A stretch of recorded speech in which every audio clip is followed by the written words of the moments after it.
Roma, año 63 a.C. En apariencia, todo sigue en pie. El Senado se reúne, los magistrados dan órdenes, las calles hierven de vida. Pero bajo esa superficie hay algo podrido: deudas, resentimiento, veteranos arruinados, ambición sin freno, y una conspiración que no busca ganar elecciones, sino incendiar la ciudad para tomarla. El nombre que todos temen es Catilina, porque no solo conspira, ya está reuniendo hombres y preparando la violencia. Pero hay un hombre de la élite, un pretor, dispuesto a dar el golpe desde dentro. Ese hombre es Publio Cornelio Lentulo Sura. Lo que vas a ver ahora no es solo la historia de un conspirador, es la historia de cómo, durante unas semanas, un excónsul expulsado del Senado estuvo a un paso de prender fuego al mundo.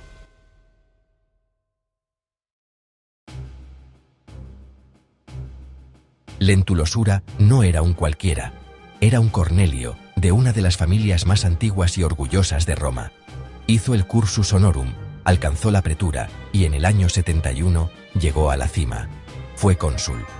Para un romano, eso era tocar el cielo. Pero su historia no es la de un héroe republicano. Es la de un hombre con fama de arrogante, indisciplinado y excesivo. Y Roma, de vez en cuando, castigaba incluso a los grandes nombres. En el año 70 los censores realizaron la Lectio Senatus, la revisión moral y política del Senado, y Lentulo fue expulsado. Lo expulsan por inmoralidad, así lo dicen las fuentes, pero Roma no nos dejó el detalle. Lo que sí nos dejó fue su fama. Derroche, insolencia y vida disoluta. Y a un excónsul, eso podía costarle el asiento. Imagina el golpe: un excónsul, apartado, humillado, reducido a ser un nombre susurrado con desprecio. Muchos habrían desaparecido. Lentulo no. Lentulo esperó. Y volvió por la única puerta que Roma dejaba abierta incluso a los caídos: ganar de nuevo una magistratura. Años después, lo consiguió. Fue elegido pretor para el año 63, y al recuperar el cargo, recuperó también el asiento en el Senado. Volvía al corazón del poder, pero no como un hombre reconciliado con la República, sino como alguien que regresaba a cobrar una deuda. El año 63 fue un año febril. El cónsul Cicerón, un hombre nuevo, sin gran linaje, intentaba mantener el orden mientras Roma se partía en dos: aristócratas contra populares, ricos contra endeudados, optimates contra resentidos, y, sobre todo, ambiciosos desesperados que ya no creían en las reglas. En ese clima aparece Lucio Sergio Catilina, un aristócrata arruinado, carismático y peligroso, que tras perder las elecciones, decide que no va a esperar más. Su círculo se llena de hombres quemados, expulsados, endeudados o simplemente sedientos de poder. Y allí está Lentulo, con su apellido ilustre y su orgullo herido, y junto a Catilina forman el núcleo de una conspiración que poco a poco va tomando forma. En el fondo, la conspiración no era una protesta, ni una maniobra electoral. Era un intento de derribar el orden desde dentro. Lo que buscaban era tomar el poder en Roma aprovechando el pánico, eliminando a quienes pudieran coordinar la respuesta y creando un vacío de autoridad que se llenaría con fuerza armada.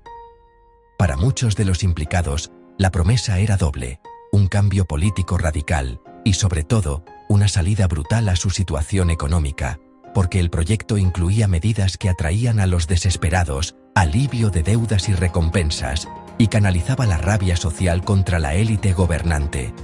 El plan tenía dos tiempos, coordinados como una pinza.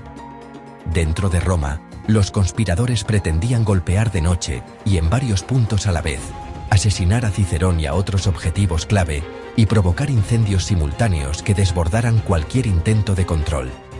Mientras tanto, fuera de la ciudad, Catilina reuniría hombres en Italia para entrar cuando Roma ya estuviera rota por dentro, presentándose como la fuerza que impone un nuevo orden.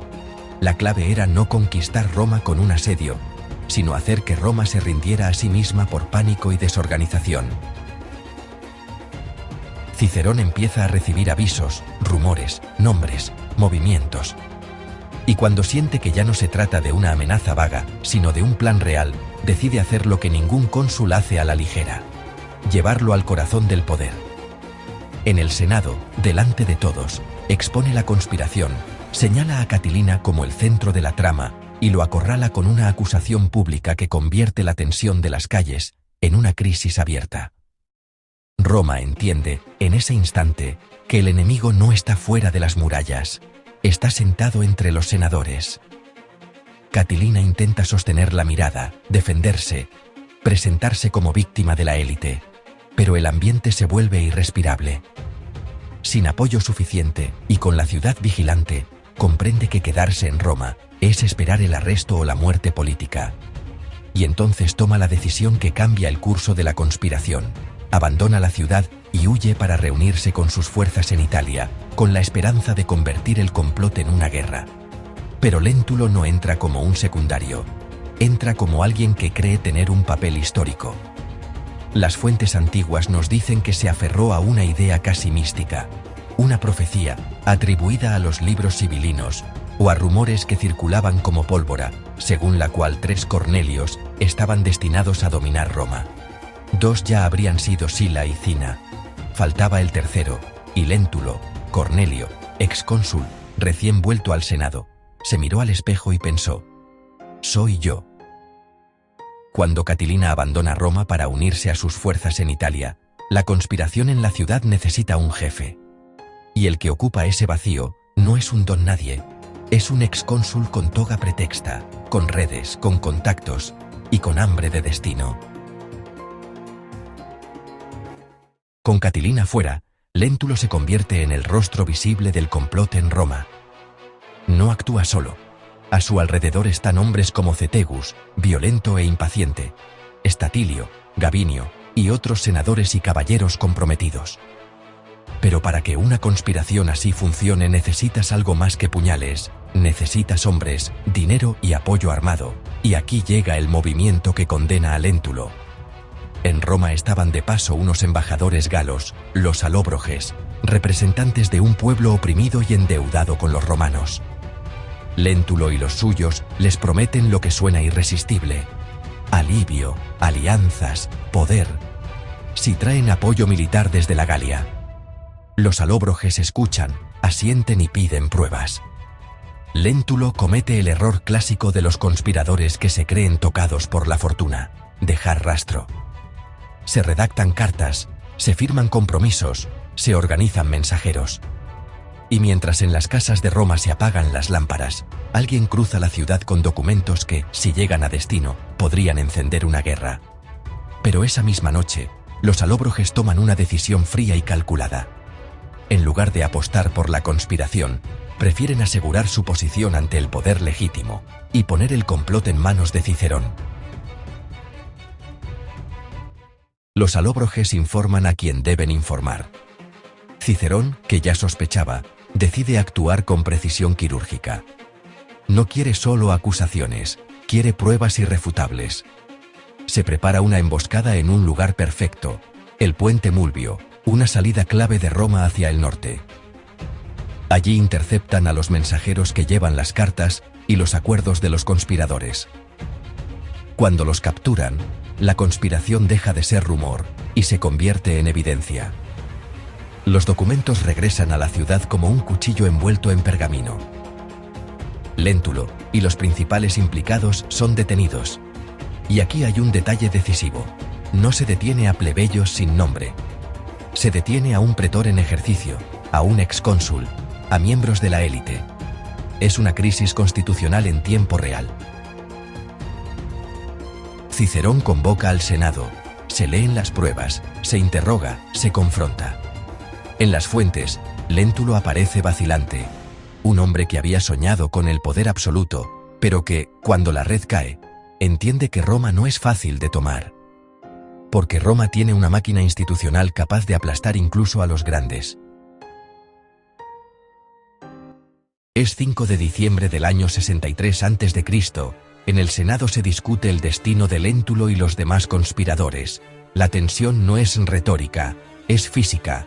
Afuera hay miedo, dentro, duda. Algunos proponen prisión o medidas intermedias. Otros empujan hacia el extremo. Entre las voces más influyentes, aparece la de Catón el Joven, defensor feroz de la severidad y la tradición. Y en el centro está Cicerón, con una pregunta imposible. Si perdona y Roma arde, será culpable. Si ejecuta sin juicio, será acusado de tirano. Al final, se decide lo irreversible: los conspiradores serán ejecutados. Léntulo, el patricio caído, el excónsul que creyó ser el tercer Cornelio del destino, es conducido al Tullianum, la prisión más sombría de Roma. No hay discurso final glorioso, no hay multitud, solo piedra, oscuridad, y el sonido seco de una república protegiéndose como puede. Cuando todo termina, Cicerón sale y pronuncia una frase corta, helada, famosa por su frialdad. Vixerunt, han vivido. No dice, han muerto. Dice, han vivido. Como si la ciudad no pudiera permitirse ni siquiera nombrar lo que acaba de hacer. Y sin embargo, esa noche también dejó una herida política. Años después, esa decisión se volverá contra él, y Cicerón acabará pagando con el exilio. Mientras Léntulo era eliminado en la oscuridad de Roma, Catilina siguió adelante fuera de las murallas. Meses después, acorralado, moriría combatiendo en la batalla de Pistoria. Pero Léntulo Sura no fue un simple peón de Catilina.